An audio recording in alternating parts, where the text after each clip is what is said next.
Bonjour et que Dieu vous bénisse. Bienvenue sur le podcast Époué, un échange conduit en esprit et en vérité. Nous sommes l'Église pentecôtiste unie en Europe et aujourd'hui nous vous retrouvons pour un épisode particulièrement attendu. Quand on dit témoignage, on pense tous forcément à des miracles vécus par nos frères et sœurs et notamment dans leur santé. Dieu, on le sait, est un Dieu guérisseur qui se glorifie dans les situations les plus inespérées. Alors aujourd'hui, pour vous partager leur guérison miraculeuse ou celle dont ils ont été témoins, j'accueille Tania, Carolina et le pasteur Sébastien. Dieu vous bénisse. Dieu vous bénisse. Bienvenue à tous les trois. Merci d'avoir répondu présent. Alors on va commencer avec notre sœur Tania qui a un témoignage par rapport à son sang, l'importance du sang. Elle va nous raconter ça. Bonjour à tous. Je vais commencer pour vous expliquer ou vous raconter ce qui m'est arrivé il y a quelques années en arrière. Et bon, j'avais beaucoup de pertes de sang, énormément, mais vraiment, c'était très, très fort.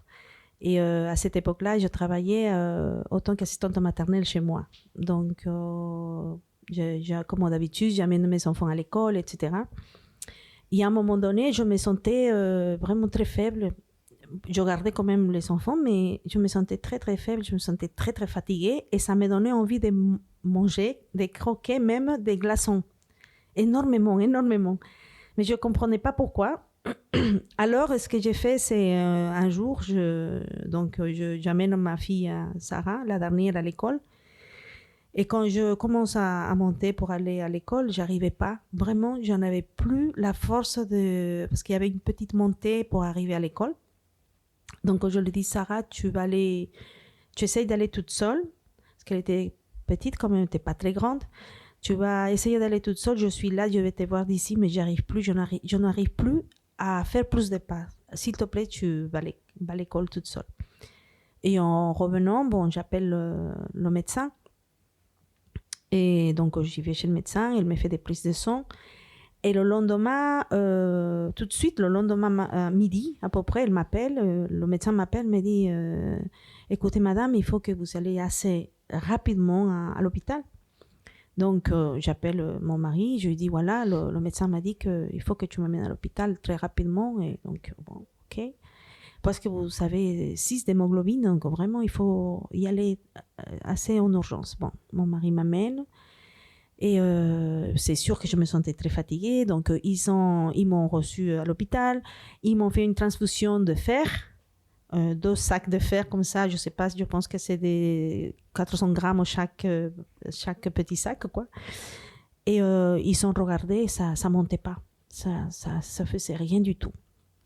Donc ils m'ont gardé, bien sûr, ils m'ont gardé à l'hôpital le lendemain, et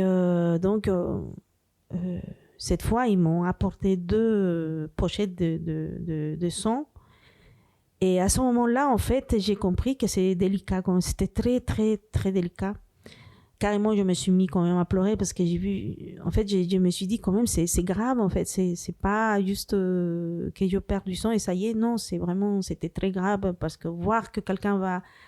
Normalement, c'est quand tu as un accident ou quand vraiment tu as accouché ou des choses comme ça. Il y a plein de choses qui font qu'on nous donne du sang. Mais cette fois, c'était... Et donc, ils me font la transfusion du sang et tout va bien. Ils m'ont fait quand même une échographie pour me dire que j'avais aussi des kystes. Et d'accord, ok, il n'y a pas de souci pour ça. Mais le soir, quand je dormais, l'ennemi est venu quand même me déranger, en fait, de me dire que carrément, je vais mourir. D'accord ? Mais bon, moi, ce que j'ai fait, c'est que j'ai commencé à chanter. J'ai commencé à chanter, j'ai commencé à dire, je suis un enfant de Dieu. Et Dieu est tout-puissant, Jésus-Christ est tout-puissant. Et je n'ai pas peur de toi. Je commençais à carrément refuser ce que ça venait en train de me déranger, en fait, à me dire que je vais mourir, quoi, carrément. Donc, le lendemain encore, ils me font de l'échographie et ils me disent qu'il n'y a plus rien. Il n'y a plus de kystes, en fait. Il n'y avait plus. Et après, ils m'ont fait une biopsie qu'il fallait que j'attende 1 semaine pour pouvoir avoir la réponse. Donc évidemment, on s'est dit, bon, j'espère que tout va se bien passer. On a quand même une certaine peur. Mais avec l'aide de Dieu et le fait de toujours donner ça dans les mains du Seigneur, le Seigneur nous donne la confiance en fait. Et donc une semaine après, je suis allée et tout ça s'est bien passé, tout s'est mis en ordre. Gloire à Dieu. Et ils m'ont dit, madame, bon, tout va bien, il n'y a pas de soucis et tout. Et les kystes, je leur redemandais est-ce que les kystes, ils sont vraiment, il y en a plus. Bon, bah, j'étais très très contente. Tout pour vous dire que c'est vrai que c'est peut-être rien. C'est peut-être rien, mais ça m'a fait aussi penser que Jésus-Christ a donné tout son sang. Amen. Vraiment tout son sang, jusqu'au qu'il n'y en avait plus. Et comme quoi, le sang, c'est la vie aussi. Donc, le Seigneur a donné tout son sang pour nous, pour invoquer aussi son nom, parce qu'avec son nom-là, on peut être guéri, on peut être sauvé. Et vraiment, ça m'a fait réfléchir à beaucoup de choses, en fait. Voilà, donc moi, je suis reconnaissante envers le Seigneur. Et ça m'a fait penser aussi à la femme qui avait, dans la Bible, qui avait le flux du sang, qu'elle, sans que le Seigneur se rende compte, elle a touché son manteau et elle était guérie automatiquement. Donc, tout ça fait que le Seigneur est très grand et il fait des miracles. Amen. Amen. Amen. Pasteur, toi, tu as aussi une histoire qui t'est arrivée d'une guérison miraculeuse. Tu as été délivré par le Seigneur d'une douleur. Oui. En fait, j'avais une douleur dans la poitrine qui est arrivée soudainement, quoi, en fait. Et c'était du côté gauche, donc du côté du cœur. J'ai une douleur, là, en haut de la poitrine, qui était vraiment comme si j'avais pris un coup de couteau, quoi. Vraiment, c'était aigu, c'était quelque chose de profond et d'inexplicable, en fait. J'avais pas fait de mouvement... j'avais pas fait du sport ou je sais pas quoi, quelque chose qui pouvait justifier en fait, et j'ai eu cette douleur donc qui est arrivée comme ça du jour au lendemain et qui s'est intensifiée jour après jour. Et donc le premier jour j'avais cette douleur, j'ai commencé à en parler avec un collègue, j'étais au travail et je lui dis oula, j'ai une douleur ici, et puis le collègue en question me dit oula, c'est pas bon ça et tout, et enfin voilà, au lieu de me rassurer, il me fait encore plus peur en me disant une douleur ici, voilà, ouais, exactement. Il a empiré la chose parce qu'il m'a dit t'as mal aux ongles, tu vas mourir. Voilà. Il m'a dit oula, c'est pas bien et tout, ça craint, c'est sérieux et tout, c'est dangereux d'avoir une douleur ici à ce niveau-là et tout. Et quand il m'a dit ça m'a angoissé en fait. Et bon, ça s'est passé. Le lendemain, la douleur était plus grave, était plus forte en fait, et ça partait pas du tout et ça restait là, quoi. Donc je commençais vraiment à m'inquiéter. Mais bon, je voulais pas aller moi, j'aime pas trop aller chez le médecin ou les choses comme ça, à l'hôpital et tout. J'essaie d'éviter toujours. Donc je suis pas allé. Mais mes collègues me disaient oui, ça craint, tu devrais quand même consulter parce que c'est là une douleur ici, c'est pas très bon, quoi.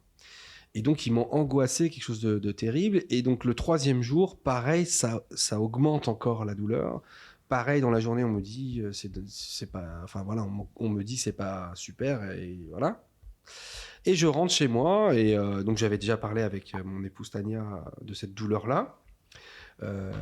Et donc, ce troisième jour-là, je rentre chez moi, et je dis à Tania, la douleur, elle s'intensifie, et j'ai encore plus mal et tout. Et Tania me dit... Oui, ça craint et tout, une douleur ici. Elle me dit un peu la même chose, quoi. C'est le cœur. Ah bah super. Voilà. Et quand elle me dit ça, mais alors là, ça m'angoisse encore plus, au point que je lui dis non mais arrête de me dire ça, quoi, parce que j'avais commencé vraiment à avoir peur, quoi. Et puis donc Tania, elle me dit, je m'assois sur le canapé et Tania, elle me dit, mais tu sais, on va prier maintenant. Et on va vraiment. Alors, on avait prié déjà, mais là, à ce moment-là, Tania, elle me dit, on va prier maintenant, si tu veux, et Dieu va te guérir, quoi. Et moi, je m'assois, donc j'étais assis sur le canapé et je lui dis ouais, bah ok, on va prier, mais c'était en mode, voilà quoi, j'y crois pas une seconde. C'est pas parce qu'on va prier que Dieu va me guérir, quoi. J'ai vraiment, je suis honnête avec vous, j'avais pas un grain de moutarde de foi en moi à ce moment-là quand Tania m'a dit ça. Et donc je lui dis bah ok, on va prier. Et donc à ce moment-là, Tania, donc qui était debout à côté de moi, pose sa main sur moi et on commence à prier. Et elle impose sa main sur moi. Et on fait cette prière.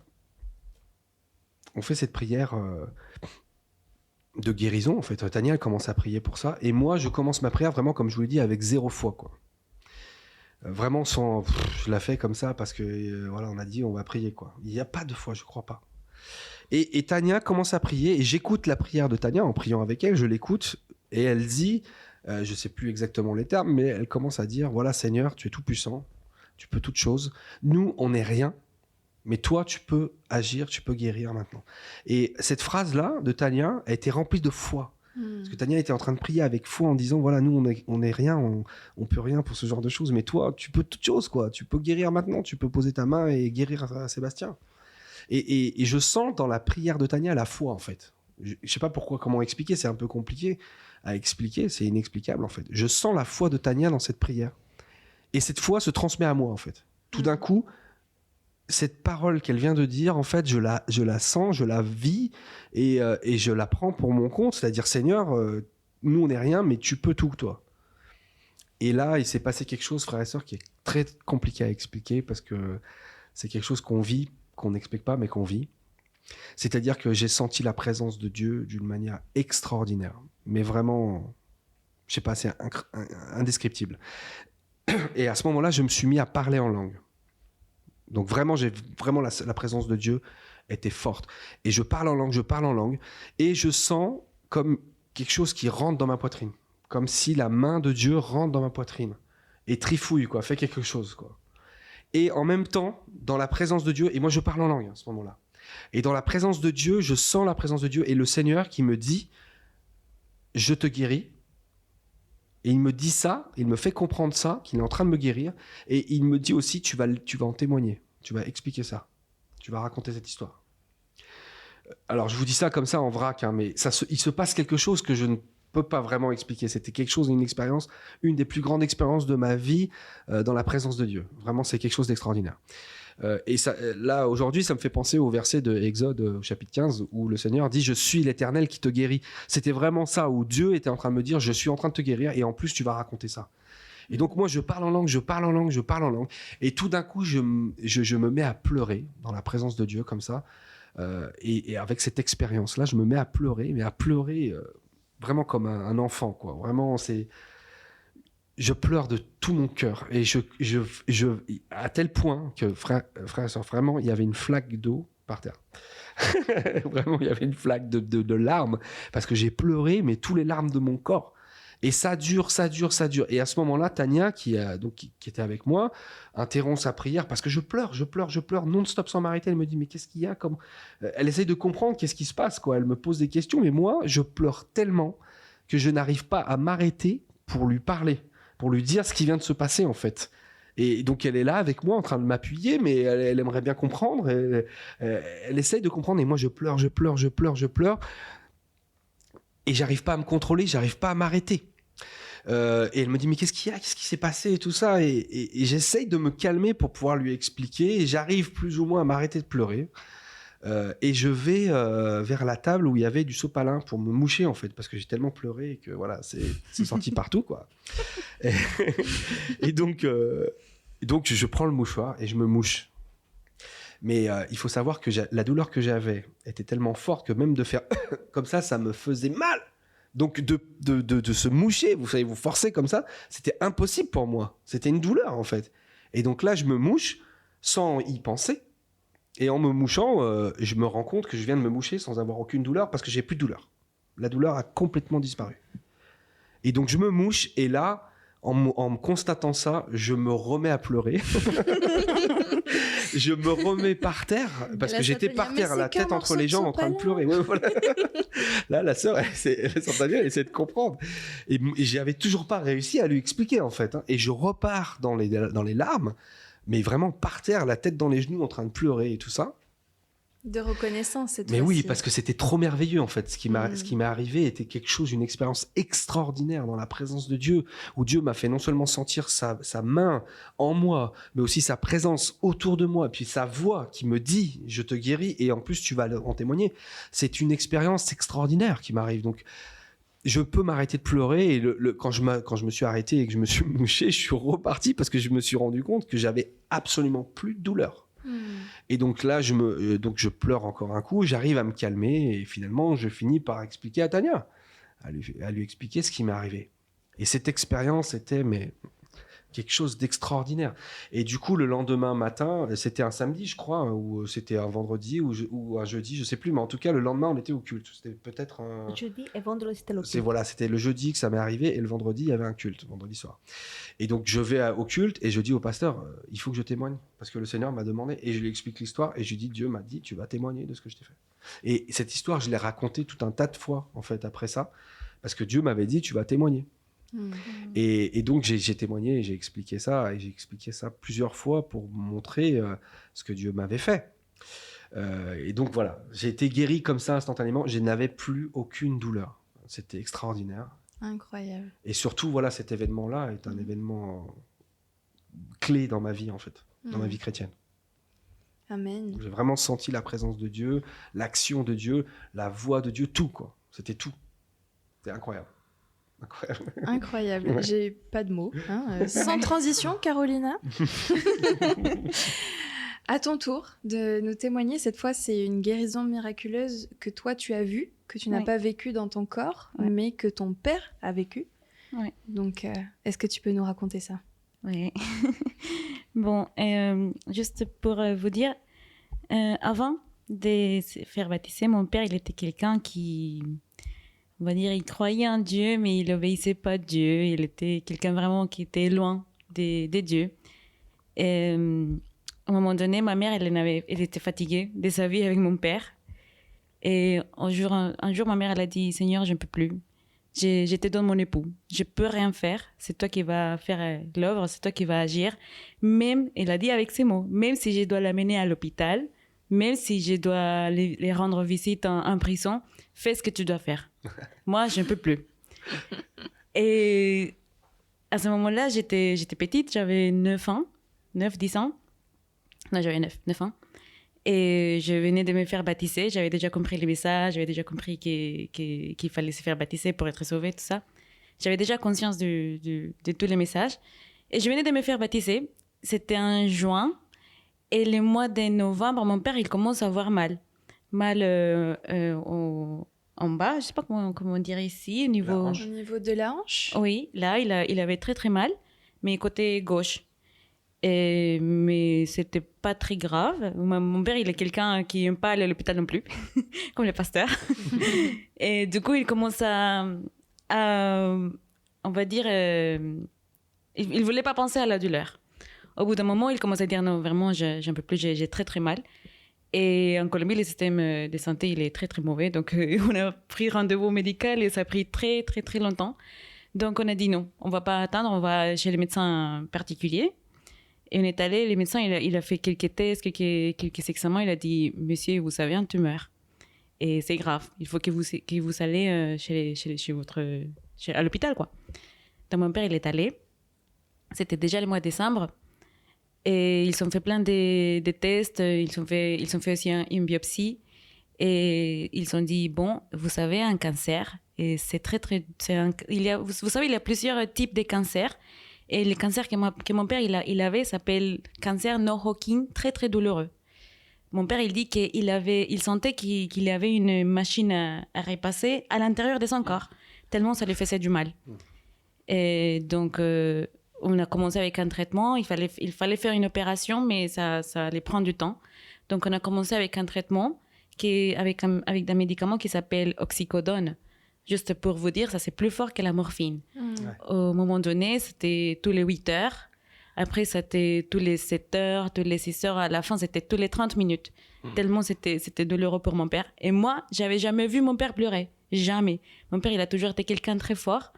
Et quand j'ai vu mon père pleurer, à un moment donné, dans un restaurant, parce qu'il avait mal, oh là là, je me suis dit, c'est vraiment grave. Après, c'était mon anniversaire. Et le lendemain, c'était l'opération de mon père. Et c'était le 13 décembre. Et ma mère, elle a mené mon père à l'hôpital. Et ils ont fait l'opération, en fait.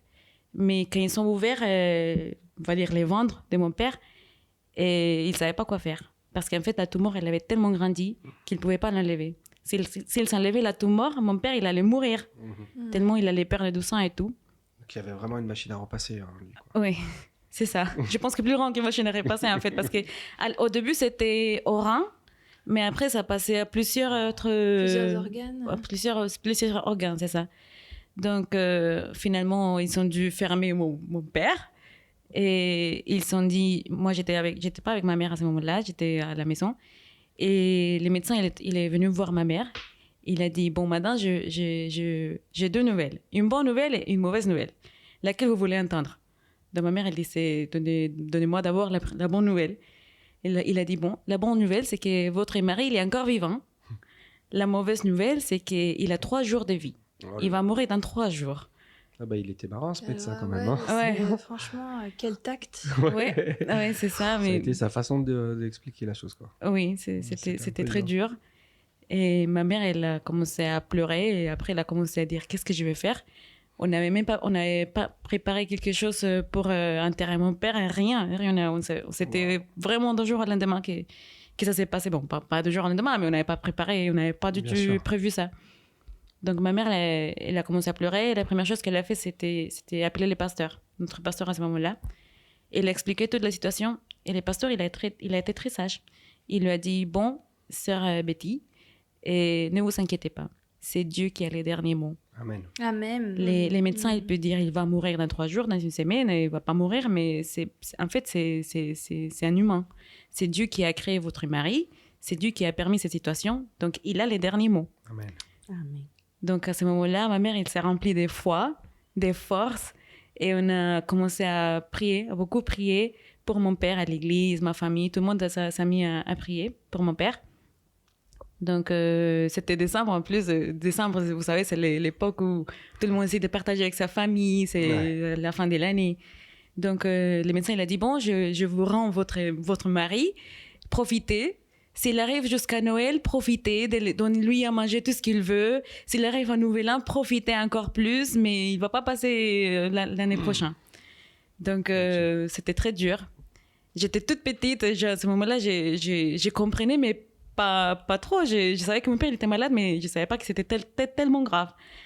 Après, mon père, il a eu les pasteurs. Mon père, avant, il était quelqu'un qui aimait pas que les sœurs et les frères de l'église viennent nous rendre visite. Les pasteurs, ils supportaient pas les voir. Et quand il a vu qu'il était tellement malade, les pasteurs, ils voulaient les rendre visite et mon père, il a accepté. Mon père a dit oui, venez. Et là, il était plus ouvert à écouter l'évangile, écouter les messages du Seigneur. Et le pasteur, il a prêché la bonne nouvelle. Et c'est passé Noël, c'est passé Nouvel An. C'était janvier, mon père il était encore vivant. Et mon père, il a dit, bon, vous savez quoi, j'ai pris une décision et je vais me faire baptiser. Et là, c'était vraiment la réponse du Seigneur, parce que ma mère, quand elle m'explique tout ce qui s'est passé, elle me dit qu'elle n'a jamais prié pour la guérison de mon père. Jamais.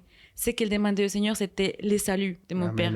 Elle disait, Seigneur, même s'il meurt, c'est pas grave, mais qu'il soit sauvé. C'est le plus important, que son âme soit sauvée. Amen. Et justement, mon père, il s'est fait baptiser fin janvier. Et mon père, il raconte, en fait, que quand le pasteur, il l'a mis dans l'eau, et il a senti qu'il y avait une chaleur qui a envahi tout son corps. Gloire à Dieu. Et quand il est sorti de l'eau, il était... Ma mère, même les sœurs de l'église, elles disaient, sœur Betty, mais votre mari, il a un visage différent. Il n'est pas le même visage. Il est plus, je sais pas, il est plus rose, parce qu'avant, il était jeune, tellement il était malade. Il est plus rose, il est différent. Je sais pas s'il a un peu grossi, même, parce qu'il était tellement différent. Et mon père, il pouvait pas manger beaucoup. Ce jour-là, c'était l'anniversaire de la fille du pasteur. Et il a énormément mangé. Et en plus, il avait plus besoin. Ouais. Et en plus, il avait plus besoin du médicament. Il avait plus besoin de médicaments. Ces médicaments que je vous ai dit. Il avait plus de douleur, en fait. Ouais, il avait plus de douleur. Les cancers étaient toujours là, mais il avait plus de douleur. Et après, c'était tellement, c'était merveilleux en fait. Et après, on a continué à aller chez les médecins. Il a eu, normalement, vous savez, les chimios sont très très forts. Ouais. Mon père, il a supporté, le Seigneur lui a permis de supporter 12 chimios. Et à la fin, le docteur, quand il a vu qu'il a supporté 12 chimios et tout ça, il disait, mais comment c'est possible ça? Vous étiez envahi par les cancers, on vous a fait opérer, on n'a pas pu vous opérer, on a dû vous fermer, on a vous donné 3 jours de vie, vous êtes arrivé jusqu'à la fin de l'année, après, vous savez, petit à petit, vous avez une amélioration. Et les médecins, ils ne comprenaient pas, mais nous, on comprend. C'est Dieu. C'est Dieu qui a fait l'œuvre. Il n'y a pas une autre réponse. C'est Dieu qui a fait l'œuvre pendant... C'était un processus d'au moins 2 ans, avec des hauts et des bas. Parfois, mon père, il était plus de temps à l'hôpital, après les chimios et tout ça. Mais aujourd'hui, quand vous voyez mon père, vous pensez pas qu'il a eu ce processus-là. Mais c'était vraiment quelque chose qui, après, a fermé ma foi. Je venais d'être baptisée. Et voir tout ça, c'est incroyable. C'est vraiment quelque chose que je me dis, Seigneur, c'est lui qui sauve, c'est lui qui guérit, c'est lui qui fait tout. Et c'est ce qui a fait que ton père s'est rapproché de l'église et qu'il s'est converti. C'est ça. Au final, cet épisode aussi. Donc oui, non seulement le salut de son corps, mais de son âme. C'est ça. C'est ça. Après, mon père, je crois que c'est la prière de ta maman au départ qui disait même si tu veux l'envoyer en prison ou à l'hôpital. Mais justement, c'est pour ça que je vous ai raconté cette partie-là. C'est clé en fait. Dieu a écouté cette prière. Oui, c'est ça. Et c'était dans la volonté du Seigneur. Oui. Il était guéri miraculeusement. C'est extraordinaire. Amen. Et c'est vrai que quand on le voit, on n'imaginerait pas du tout. Non, après, il a vécu tout ça. Ouais. Ouais, mais le Seigneur, c'est pas seulement qu'il l'a sauvé, le Seigneur, il a vraiment changé mon père. Parce qu'avant, il était quelqu'un qui buvait beaucoup de bière. Et il arrivait très tard à la maison. Et là, il est tellement différent. Il est quelqu'un vraiment de différent. C'est parce que Dieu, il a fait l'œuvre complète. Et est-ce qu'il fait du repassage maintenant? Non. Non, quand même. Bon. Non. Il y a un problème avec les frères à repasser. Il ne veut plus en entendre parler. Gloire à Dieu. C'est encore un témoignage extraordinaire. Vraiment, ça nous remplit de foi, je pense, à tous. Amen. On va continuer sur cette lancée. Pasteur Sébastien, est-ce que tu peux nous raconter un autre témoignage d'une guérison dont tu as été témoin cette fois? Oui, une guérison dont j'ai été témoin dans l'église à Lyon, quand j'étais à l'église de Lyon. En fait, c'était une période où avec la sœur Tania, on est parti au Pérou en vacances. Et donc, on travaillait avec un groupe de Roumains donc, à l'église de Lyon, une famille roumaine. Et parmi la famille, il y avait une jeune fille qui s'appelle Soriza, qui est tombée gravement malade. En fait, elle avait un problème au cœur. Alors, je ne connais pas exactement la maladie que c'était, mais voilà, c'était extrêmement grave, en fait. Son cœur ne fonctionnait plus correctement et elle était vraiment aux portes de la mort. Et donc les médecins lui donnaient, pareil que pour ton père, lui donnaient une semaine de vie. Et donc moi j'étais au Pérou pendant ce temps-là et le frère Yann, qui est le pasteur de Bordeaux aujourd'hui, s'occupait d'elle. Et il se passe quelque chose en fait, c'est que moi je pars du Pérou tout seul parce que la sœur Tania et les enfants sont restés là-bas un peu plus longtemps. Et moi je pars tout seul et avant de partir au Pérou, je reçois un verset de la parole de Dieu, tout d'un coup, qui me vient à l'esprit, le verset qui se trouve dans Jean au chapitre 11, qui dit « Cette maladie n'est pas pour la mort, mais pour la gloire de Dieu ». Je reçois ce verset comme ça. Et bon, je ne fais pas tellement attention à ça, mais voilà, je reçois ça. Après, je pars, je prends l'avion, et dans l'avion, je m'assois à ma place, et puis je reçois ce verset. « Cette maladie n'est pas pour la mort, mais pour la gloire de Dieu ». Donc, j'y prends pas trop attention, mais voilà, c'est présent, quoi. Et je rentre à Lyon. Quand je rentre à Lyon, je rentre chez moi et tout ça. Je me retrouve tout seul à la maison et tout. Et ce verset me revient encore, avec insistance. Donc, je commence à trouver ça un petit peu bizarre. Et pourquoi est-ce que j'ai ce verset qui me vient dans ma tête? Parce que je vois aucun rapport avec ce qui se passe, quoi. Et puis donc là, je reçois un coup de téléphone du frère Yann, donc, qui m'appelle pour me demander si j'ai fait mon voyage et tout ça. Et il me dit, est-ce qu'on peut se voir cet après-midi et tout? Je dis, oui, bien sûr, moi je suis libre, il n'y a pas de souci. Et il me dit, je vais aller faire une visite à l'hôpital. Je dis, ok. Il me dit, donc c'est une jeune Roumaine qui est en train de mourir, en fait. Il me dit, son cœur ne va plus. Elle est en attente d'une greffe de cœur, mais il n'y en a pas. Les médecins lui laissent une semaine à vivre. Donc, il me dit, par contre, voilà, elle a accepté l'évangile, elle s'est repentie, elle veut se faire baptiser, elle a reçu le Saint-Esprit. Il me dit, elle a déjà reçu le Saint-Esprit, elle veut être baptisée. Le seul problème qu'on a, c'est que le pasteur, à ce moment-là, il était en Colombie. Et il n'y avait pas de pasteur autour pour faire son baptême, mais on attendait de la baptiser, quoi, en fait. Donc, il me dit, de toute façon, elle a été remplie du Saint-Esprit et elle a accepté le Seigneur. Donc, voilà, on en est là. On a prié pour que Dieu agisse et tout. Mais bon, je vais lui rendre visite aujourd'hui. Est-ce que tu veux venir avec moi ? Je lui dis, mais bien entendu, on y va. Et donc, on part ensemble. On va jusqu'à l'hôpital et on rentre dans l'hôpital et il m'amène dans la chambre. Et quand on ouvre la porte de la chambre et que je rentre dans la pièce, j'ai le verset qui me revient. Cette maladie n'est pas pour la mort, mais pour la gloire de Dieu. Et là, je comprends tout d'un coup pourquoi Dieu, depuis le Pérou, me donne ce verset, en fait. Et il y avait toute la famille qui était là, au lit de Soritza, qui était donc, elle était vraiment pas en bonne santé, évidemment. Elle faisait de la rétention, elle était toute gonflée, elle faisait de la rétention d'eau et tout, c'était pas facile. Et donc le frère Yann commence à dire, bon, on va prier ensemble avec Sébastien, on va prier. Il me dit, on va pas prier pour la guérison parce qu'on a déjà fait, on va juste prier pour remercier le Seigneur. Mais moi, en fait, j'étais dans un autre état d'esprit parce que Dieu m'avait parlé et me montrait à ce moment-là, tu vas leur dire ce que je viens de te dire. C'est-à-dire que cette maladie n'est pas pour la mort, mais pour la gloire de Dieu. Donc c'est très délicat parce que quand vous avez la famille qui est au chevet d'un malade à qui on donne une semaine de vie et que vous êtes... voilà, Dieu est en train de vous dire, tu vas aller leur dire qu'elle ne va pas mourir, en gros. Je me suis senti comme Jérémie ou je sais pas, un prophète qui devait annoncer quelque chose. C'était très difficile pour moi, mais en fait, Dieu était tellement en train de me pousser à le faire que je pouvais pas ne pas le faire. Donc j'ai dit au frère Yann, écoute, mon frère, tu vas traduire ce que je vais dire. Parce que le frère Yann, il faut savoir qu'il parle couramment roumain. Ça, c'est une de ses particularités. Entre autres choses, il parle parfaitement roumain. Donc, je lui dis, tu vas traduire ce que je vais dire. Et là, il y avait le père, la mère, les frères, les sœurs, il y avait toute la famille.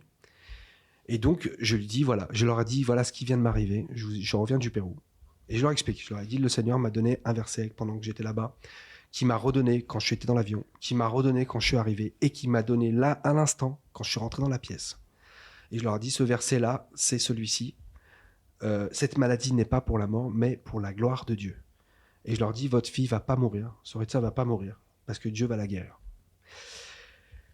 Et donc, évidemment, la famille qui reçoit ça avec joie, évidemment. Et donc, on fait cette prière, une prière qui n'était pas une prière de guérison, parce que comme le frère Yann l'avait dit, on l'avait déjà fait, cette prière. Donc, on était là pour remercier Dieu. On fait cette prière de remerciement au Seigneur.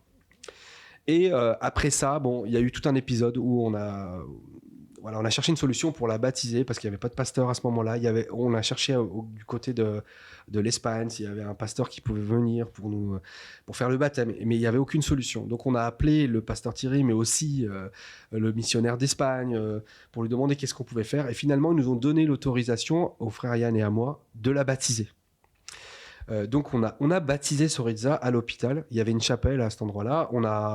Dans cet hôpital, il y avait une chapelle, donc, et on a fait venir une sorte de petite piscine pour faire le baptême. Et on l'a baptisé au nom de Jésus à ce moment-là. Donc après ça, son état était encore en train d'empirer. Mais on nous annonce qu'il y a un cœur et qu'elle peut être transplantée. Donc on était contents et tout ça. Et moi, j'avais reçu ce message de Dieu comme quoi elle n'allait pas mourir et tout. Donc je me réjouissais. Je me disais, voilà, Dieu est en train de confirmer et elle va recevoir son cœur et elle va guérir, quoi. Sauf que la greffe se passe pas très bien. Son corps rejette la greffe, en fait, rejette le cœur. Pas complètement, mais ça se passe très mal, quoi, en fait. Et du coup, il la met dans un autre endroit de l'hôpital, dans un service spécialisé où on peut plus la voir. Seulement les parents peuvent la voir quelques minutes dans la journée, et encore parce qu'elle est au bord de la mort, en fait. Et donc nous on retourne la visiter, mais on peut pas la voir. On peut voir que la famille.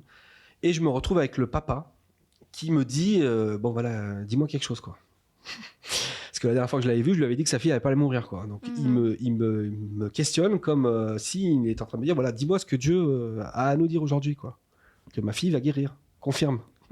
C'était ça qu'il voulait, en fait. Oui. Mais moi, à ce moment-là, moi-même, alors que j'avais reçu ce message et que je l'avais dit avec assurance et que j'en étais persuadé, je commençais à douter sérieusement. Je me disais, voilà, j'ai parlé trop vite, quoi, ou je sais pas, quoi. J'ai commencé à perdre un peu la foi, quoi.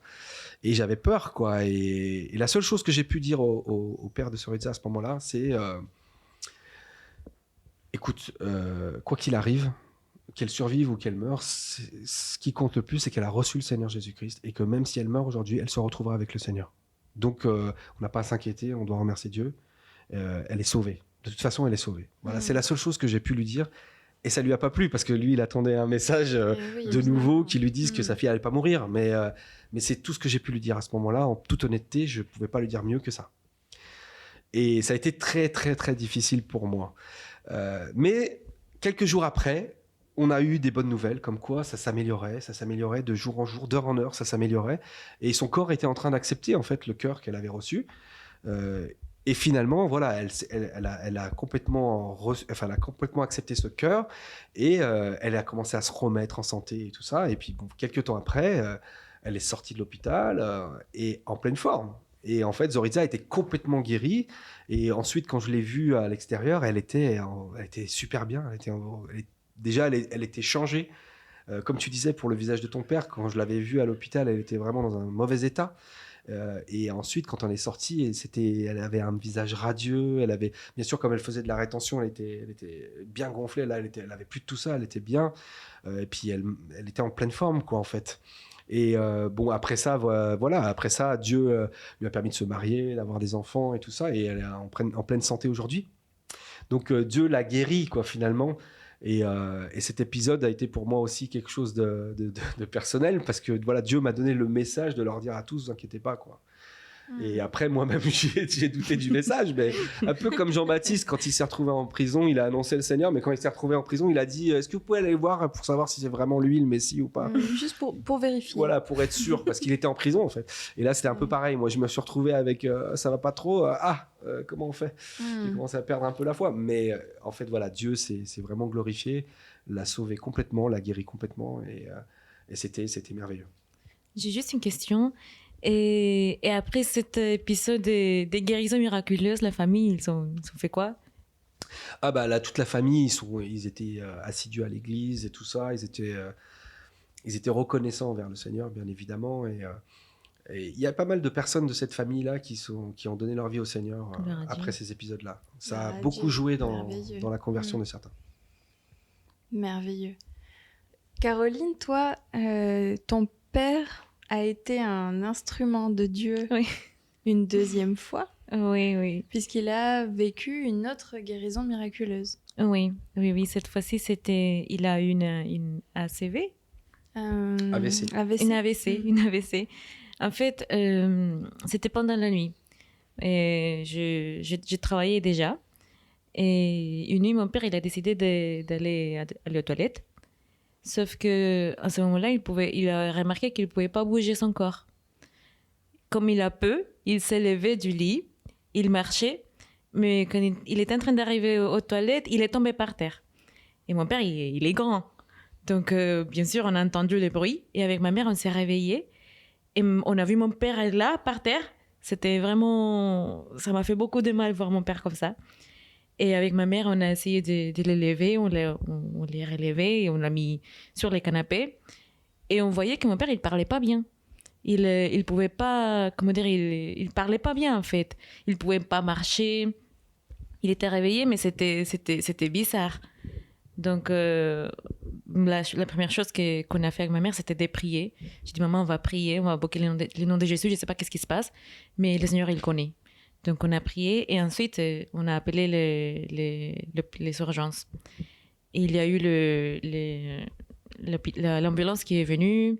Ils ont regardé, ils ont dit que mon père, il avait quelque chose de très grave et qu'il fallait l'amener à l'hôpital. Donc, on l'a amené à l'hôpital. Et ce qui s'est passé, c'est qu'ils ont découvert qu'il y avait de la... Je ne sais pas si on dit comme ça en français, mais il avait une thrombose. Une thrombose. Une thrombose, exactement. Il avait ça. Il y avait une partie de son cerveau qui était déjà mort. Parce que c'était pendant la nuit. Il dormait pendant que ça s'est passé. Et on a remarqué seulement quand il a essayé de se lever. Donc, c'était très grave. Mon père, il ne pouvait pas bouger. C'était horrible. Et en plus, à l'hôpital, il a attrapé une bactérie. Donc, c'était encore pire. Et c'est passé 2 semaines comme ça. Et les médecins, pareil, ils sont pas du tact. Ils ont dit à ma mère qu'il allait plus marcher, qu'il allait plus parler, qu'il vraiment il allait devenir, je sais pas, végétal. Et pareil, on a commencé à prier. Et le Seigneur, il a fait l'œuvre.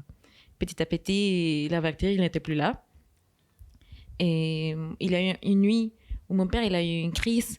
Et ma mère, elle était persuadée que mon père, cette nuit-là, il allait mourir. Mais malgré qu'il avait trop peur, le Seigneur, elle a beaucoup prié.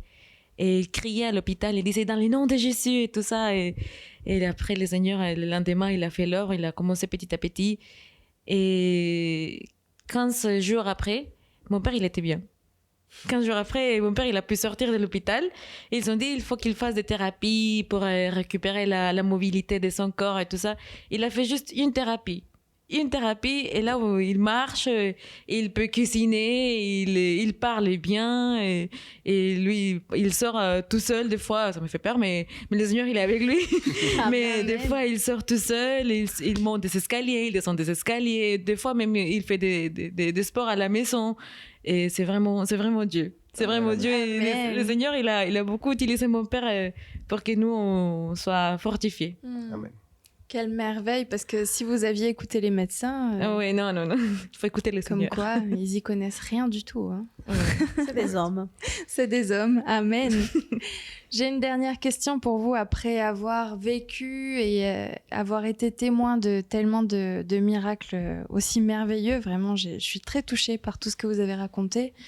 Pour tous les trois, quelles ont été les conséquences d'avoir vécu ces expériences pour votre vie chrétienne? Qu'est-ce que vous avez appris et qu'est-ce que ça a changé pour vous d'avoir vécu tout ça, d'avoir été témoin de tout ça? Moi, personnellement, le fait que Dieu m'ait guéri de la manière dont je vous ai raconté tout à l'heure, ça a augmenté ma foi par rapport à la guérison. C'est-à-dire qu'après cet événement, quand j'ai dû prier pour quelqu'un qui était malade et imposer mes mains, j'avais pas la même foi, j'avais pas la même pensée. Parce que je savais que c'était possible.